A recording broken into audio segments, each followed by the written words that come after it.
Today, I'll be talking about the interval of a fifth. What you just heard was the circle of fifths. You can start on any note and cycle through all 12 chromatic pitches by stacking perfect fifths on top of each other.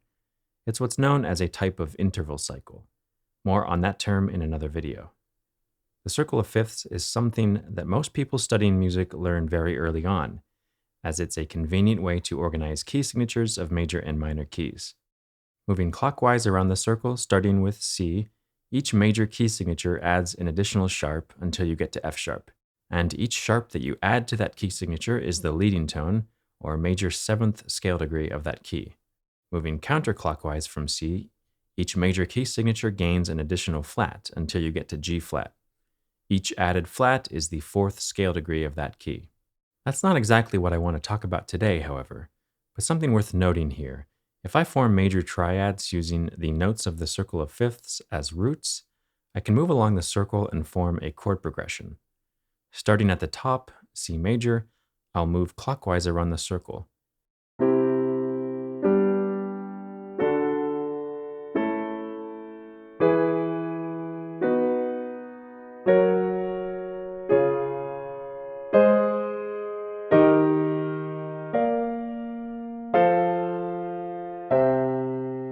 There's a rising effect happening here, almost like we're fighting against gravity, just a bit.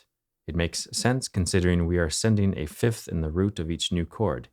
Even when I decide to move the bass note down a fourth, which is of course the inversion of the fifth, so that I keep the bass in a fixed register, I still hear this as rising.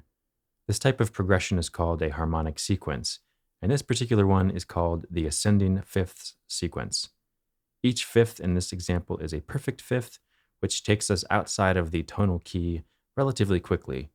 The alternative would be a diatonic sequence, which would use diminished fifths when necessary to stay within the diatonic collection. The version of this sequence shown here is in root position, which makes you really feel those leaps in the bass each time the chord changes. Large leaps in the bass create forward motion, and bass motion, more than in the middle or upper voices, significantly impacts how we hear the overall motion of the texture.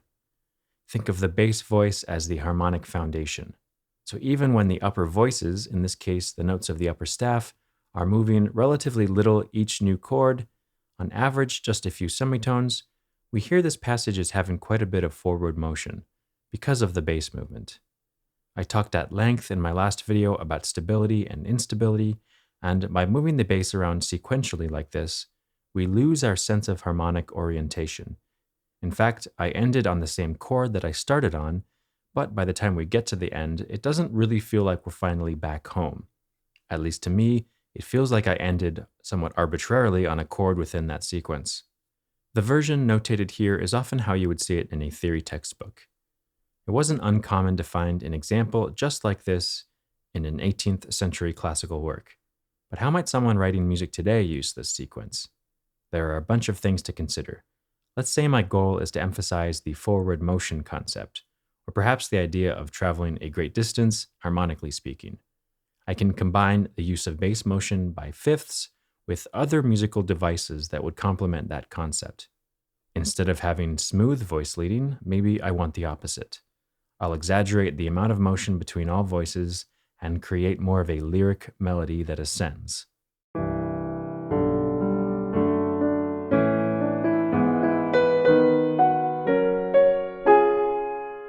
As I move around the circle of fifths, I destabilize any sense of tonic, and it's like the music is taking off into flight. It can actually be very useful to have moments in your music that depart from a tonic key area, and moving by ascending fifths can do that. And you can basically get to any new key area that way. I can stop at any point and establish the new chord as a tonal center. So this kind of chord motion, and specifically root motion, is great for transitions or for any point in your music that you want to create a sense of lifting up or taking off. One of the best ways to reaffirm a tonal center is to move in the opposite direction by fifth. So counterclockwise around the circle of fifths, or descending by a fifth. I'll take this very same musical example, but adjust the ending ever so slightly.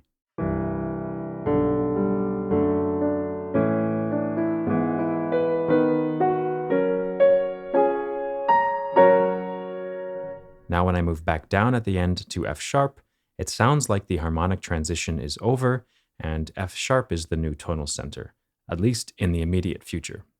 Instead of fighting against gravity, like it seems when we ascend by a fifth, descending by a fifth has a falling effect, as if we're returning back to something. The dominant to tonic harmonic progression is at the very core of functional tonal harmony, and even when writing music today, that pull from 5 to 1 can be felt very strongly. Shown here is the descending fifths sequence, and it has probably been used more frequently than any other harmonic sequence in music.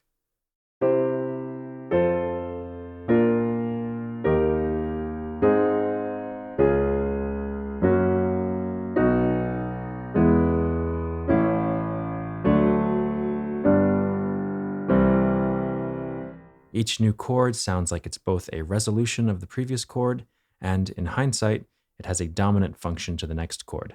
You may also be familiar with the idea of secondary dominance. If I'm in C major, the diatonic chord built on the second scale degree is D minor. But if I were to chromatically alter the third of that chord to make it a D major triad instead of the diatonic D minor, I can use that chord now to tonicize G, because D down to G is a descending perfect fifth, and the major third of a D major chord is the leading tone in G. In other words, a D major chord is the dominant of the dominant, hence the term secondary dominant. And if I want, I could continue moving backwards this way using the circle of fifths. This occurs quite often in other genres of music as well, including jazz or blues. It doesn't really matter what extended notes I add above the roots. In this case, I have some sevenths, some ninths, some sharp fifths.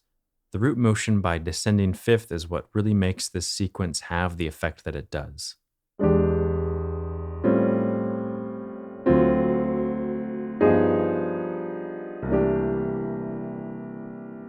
Like the ascending fifths progression, descending or falling fifths, as it's commonly referred to, can be very useful when needing to modulate or transition from one harmonic area to another. At any point in your music, you can take advantage of the effect that fifth progressions have on our ears, and even shift to a completely unrelated tonal center. Instead of looking at root motion by fifth, I'll shift the discussion to harmonizing with fifth intervals. You may have heard of the phrase power chord, especially if you play guitar or listen to rock or metal. Power chords are simply the root and fifth, either spanning one or multiple octaves. They're somewhat aptly named, I think, because having the root and the fifth present alone is enough to establish a solid harmonic foundation. Any additional notes, like the third or seventh scale degree, are simply adding color to that harmonic foundation. If you recall from the harmonic series, the fifth is the third partial in the series. So whenever we hear a note, let's say a note played by the basses, we hear the fundamental frequency most prominently, in this case that low C, but all of the frequencies of the harmonic series are present.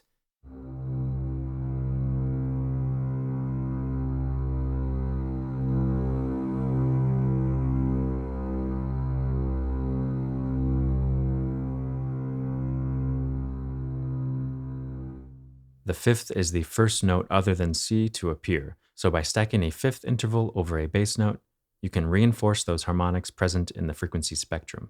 This is the basic idea behind power chords. The harmonics of the root and fifth align and reinforce each other to create a very solid harmonic foundation. Here's a simple melody with a bass note accompaniment.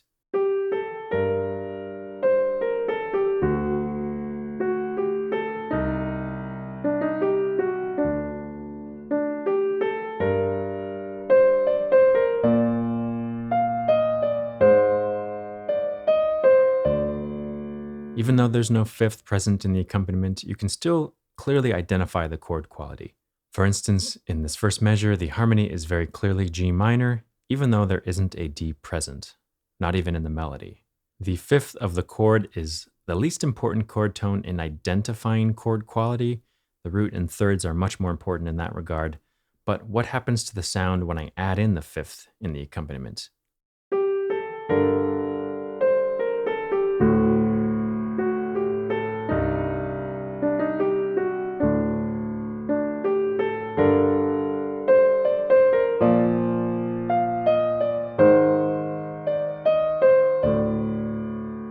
It's a much stronger sound now, I don't mean stronger as in better, I mean stronger as in sturdier or with more power.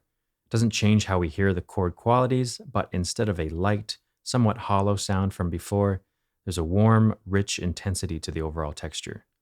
And when composing, sometimes you want a more open sound, other times you want a heavier or richer sound, and adding the fifth above the bass is one option there. Many composers in the 20th century experimented with forming harmonic material by stacking multiple fifth intervals. This is known as quintal harmony. While probably not quite as common as stacking fourths, aka chordal harmony, there are still a lot of interesting things you can do with this. In a fair amount of my own music, I use quintal harmonies to achieve the strength and power from stacking fifths, while also achieving a bit of that tonal ambiguity that I talked about earlier in this video. That's the ambiguity you get from moving around this circle of fifths, that feeling that you aren't quite grounded in any one tonal center. And I can, of course, shift some of these notes around by octave or multiple octaves and get some more interesting results. There are really interesting chords to experiment with. They don't sound dissonant to my ears, but they don't sound particularly tonal either. And depending on the configuration or arrangement of notes, you can sort of hint at tonal chords. In this particular configuration, notice the bottom fifth plus the top note forms a C major triad. There's also a D major triad sandwiched in the middle here, as well as several other major and minor triads. As a fun side project, I've been slowly transcribing The Legend of Ashitaka from the animated film Princess Mononoke. The music is by Joe Hisaishi, and it's really wonderful orchestral music. Here I'm showing part of the piano reduction that I've made for this piece. It happens to start with a lot of quintal harmonies. The opening fifth and octave C and G move directly to this quintal chord stacked on a D flat. That same C chord then moves to another quintal chord built on F. There are a ton of variations on this same chord throughout the introduction to this piece, and it creates a really interesting sound world, somewhat ominous, but not dissonant, at least not to my ears. I personally love using this kind of harmonic language in my own music.